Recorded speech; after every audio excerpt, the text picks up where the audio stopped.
Okey, Assalamualaikum sejahtera. Apakah jenis kad yang sesuai untuk anda membuat pembayaran semasa melancong ke luar negara? So, sebagai contoh anda melancong ke Korea, Indonesia, atau ke USA atau negara Eropah lah. So, ramai yang menggunakan orang kata credit card anda atau debit card anda lah untuk membuat bayaran atau ada yang membawa cash, okey? So, apa kelemahan untuk saya dalam melihat jika kita membawa cash adalah kita potensi untuk hilang adalah di mana kita mungkin boleh dicopet oleh pihak lain semasa kita sibuk melancong atau beg kita dicuri. Itu adalah salah satu cara yang agak berbahaya lah. Tapi walaupun kita perlu ada sedikit wang, orang kata cash untuk apa-apa emergency nanti di sana lah. Okey, cuma jika anda melancong ke Indonesia, cash mesti ada lah. Kadang kena warung anda nak lepak, anda nak bayar pakai kad pula, betul lah. So, kadang untuk negara yang lebih maju seperti Korea, kata USA, Eropah, penggunaan kad adalah amat meluas lah. So, kita gunakan kredit kad.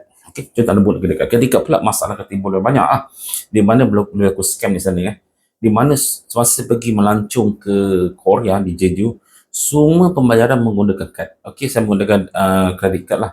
So, masuk parking pakai kredit kad, beli barang pakai kredit kad, sewa kereta pakai kredit kad, semua saya pakai kredit kad.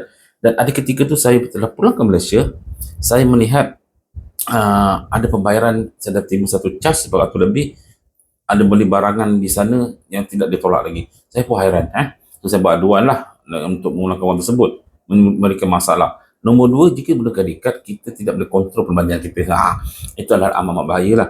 Kerana kredit kad dan limit kita dah mungkin RM12,000. Okay? So, kita bawa kredit kad lah. So, kita melancong, kita lupa dunia. Okay? Bila lupa dunia, kita belanja. Kita tengok, dah balik ke RM8,000. Tu dia. Semua kita beli. So, itu bahaya untuk guna kredit kad di sana lah. So, cadangan saya, jika anda nak melancong ke luar negeri, gunakan kad digital, bank digital, okey, atau kad digital. Itu nama Wise. Ni dia, Wise di sini. Ni kad digital Wise, okey. Ni adalah saya gunakan sekarang, okey. Semasa pergi ke USA, semua pembelanjaan saya menggunakan Wise saja. Di mana dia bukan macam kad debit, dia anda kena masuk wang di dalam ni, lepas tu anda boleh beli barang lah. Dia akan secara otomatis untuk convert daripada anda ni kepada nilai mata wang di sana. So, amat mudah. So, semasa di USA, saya beli bokok, saya beli barang di Walmart, saya beli baju di dia punya tempat tu, saya pakai kad, semua pakai kad. Lebih mudah. So, artinya ini adalah cara terbaik jika, untuk mengelakkan masalah berlaku. Jika berlaku hal, anda boleh keluarkan duit anda atau boleh deletekan dia. So, untuk pertama, pembayaran adalah mudah menggunakan Wise Card ni. Kedua, dari segi orang kata anda boleh kawal belanjaan anda dengan berapa top up masuk sana, anda tahu berapa duit akan habis. Kalau kita melancong, kita lupa diri. Okey, so kita dah masukkan RM1,000 atau RM2,000, dah kurang pakai RM2,000 dah, kita boleh budget. Kita tak terlupa nanti. Okey. Nombor tiga, dari segi untuk pembayaran add money, transfer money antara Wise ke Wise adalah amat mudah. Hanya perlukan dia punya QR code saja.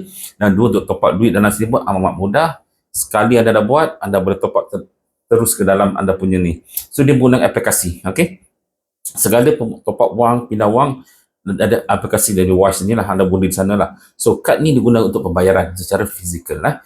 Untuk wang, wang semua melalui aplikasi yang dia berikan. So, dari segi safety adalah bagus lah. So, jika nak melancong, anda boleh dapat Wise ni. So, macam nak mohon? So, anda boleh mohon ada link di bawah ni juga, saya tunjukkan nanti. Anda nak mohon, anda akan dapat di aplikasinya, anda akan ada dapat aplikasi anda berapa juga masuk lah. So, belum selesai lagi sebab anda perlu kad. Okey, so anda perlu mohon kad juga. Kad ini akan terima dalam masa maksimum dalam seminggu. Anda daftar dalam talian aplikasi dia, semua masukkan duit sikit, masukkan semua, lepas tu anda akan nak apply kad, anda kena bayar sedikit, kemudian dia akan post kepada anda dalam masa seminggu, dan anda boleh guna kad ni untuk bayar di mana. Kalau di Malaysia boleh nak beli barang kat 7-Eleven boleh, semua boleh pakai kad saja. Ini yang mengenai Wise Card ni. Saya menggunakan sepenuhnya sekarang saya daripada kad Stan Ego di Malaysia lah. Okey, saya guna kad ni. So, lebih safety jika apa berlaku, saya boleh keluarkan duit saya boleh saya boleh kosongkan untuk lihat apa yang berlaku atau apa masalah yang berlaku. So, lebih mudah. Dan juga dia punya transfer money cepat. Dalam masa orang kata bawa 10 minit, duit kita dah masuk dalam kita account. Amat mudah lah. Walaupun kita tetap kena bawa kita punya debit card atau credit card jika berlaku apa masalah lain lah, sebagai backup plan. Tetapi untuk pembelian utama, pakai Wise card ni. Ini adalah pengalaman saya memang menyarankan anda menggunakan. Saya bukan menjual atau tidak, tapi saya dah pergi melacak ke banyak negara, dan Wise antara kami kawan saya juga memang cukup bagus digunakan. Amat mudah, amat senang, dan juga anda melihat orang kata dia punya tukaran wang. Dia ada tunjuk. Kalau contoh anda dekat anda Malaysia ke USA, berapa tukaran wang, pun graf dah ada kat situ. So dia fix kat situ, senang untuk anda tahu bajet anda sendiri. Semua dah ada dalam tu. Wise dah tetapkan kat situ untuk pembayaran tukaran wang asing di situ dalam aplikasi tu juga. Okey, assalamualaikum. 30 minit dapatkan link di bawah ni. Okey, assalamualaikum.